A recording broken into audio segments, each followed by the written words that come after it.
सनातन धर्म में धन संपदा और खुशहाली की देवी माँ लक्ष्मी को भला कौन नहीं जानता है। सप्ताह में शुक्रवार का दिन माँ लक्ष्मी को समर्पित किया गया है।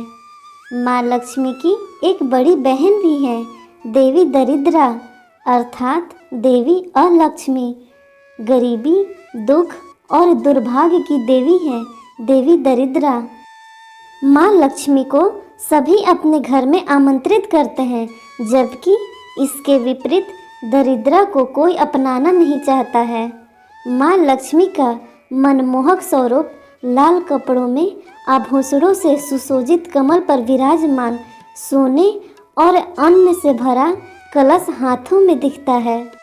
माँ लक्ष्मी को बहुत चंचल माना जाता है, इसलिए उनको एक जगह पर बैठाए रखना कठिन कार्य है।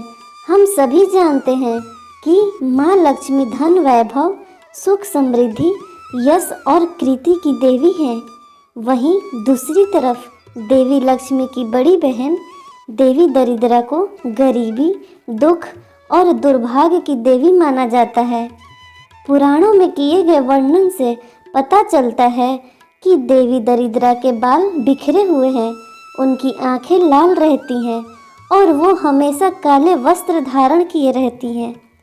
शिव पुराण में वर्णित कथा के अनुसार समुद्र मंथन के समय देवी लक्ष्मी के पहले दरिद्रा की उत्पत्ति हुई थी, इसीलिए देवी दरिद्रा को देवी लक्ष्मी की बड़ी बहन माना जाता है। पौराणिक कथा के अनुसार देवी लक्ष्मी और देवी दरिद्रा दोनों बहनों के पास रहने का कोई निश्चित स्थान नहीं था, इसलिए माँ लक्ष्मी और उनकी बड़ी बहन दरिद्रा श्री विष्णु के पास गए और उनसे बोली, हे जगत के पालनहार, कृपया हमें रहने का स्थान दो। हमारे पास रहने का कोई निश्चित स्थान नहीं है। पीपल को विष्णु भगवान से वरदान प्राप्त था कि जो व्यक्ति शनिवार को पीपल की पूजा करेगा उसके घर का ऐश्वर्य कभी नष्ट नहीं होगा। अतः श्री विष्णु ने कहा, देवी आप चिंता न करें, आज से आप दोनों पीपल के वृक्ष पर वास करें। जो आज्ञा प्रभु। इस तरह दोनों बहनें पीपल के वृक्ष में रहने लगी। एक बार भगवान विष्णु ने देवी लक्ष्मी से विवाह करने की इच्छा रखी।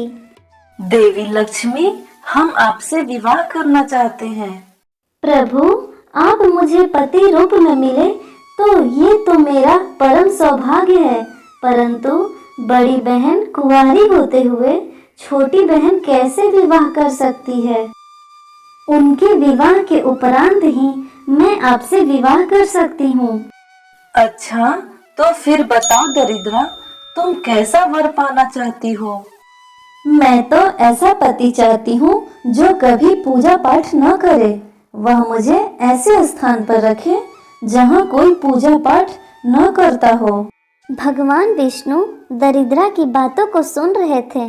इसके पश्चात उन्होंने दरिद्रा का विवाह उद्यालक नाम के ऋषि के साथ करवाया। जब ऋषि देवी दरिद्रा को लेकर अपने आश्रम में गए तो दरिद्रा ने उस आश्रम में प्रवेश करने से मना कर दिया। नहीं स्वामी, मैं आपकी इस कुटिया में प्रवेश नहीं कर सकती। पर क्यों दरिद्रा, तुम्हें मेरे आश्रम में कैसी परेशानी है? अभी तो तुमने मेरे आश्रम को ठीक से देखा तक नहीं।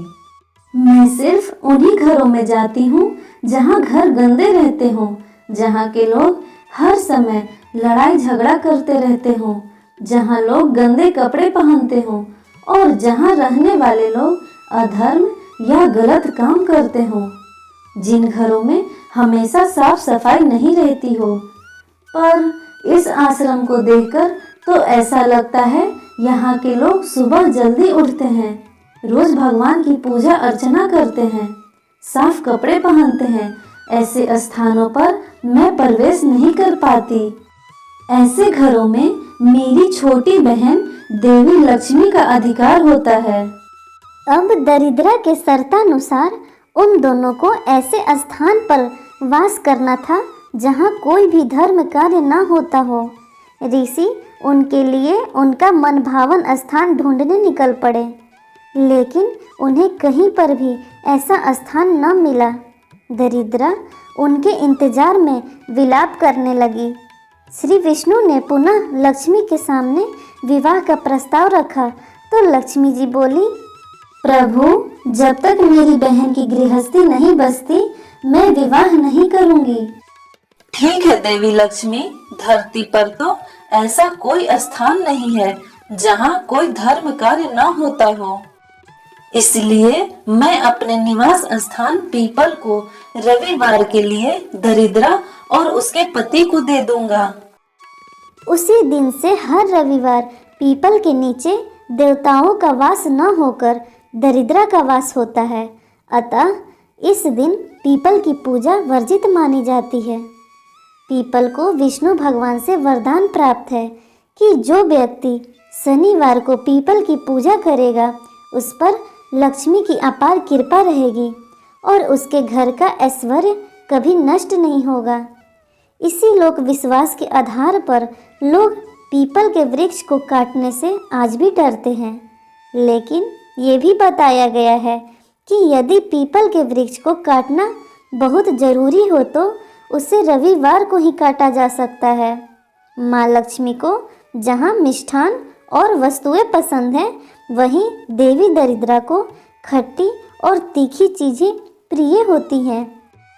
कहा जाता है कि इसलिए घर और दुकान के बाहर नींबू मिर्च लटकाया जाता है, क्योंकि इससे देवी दरिद्रा तृप्त होकर घर के बाहर से ही लौट जाती हैं और वो घर के अंदर प्रवेश नहीं करती हैं।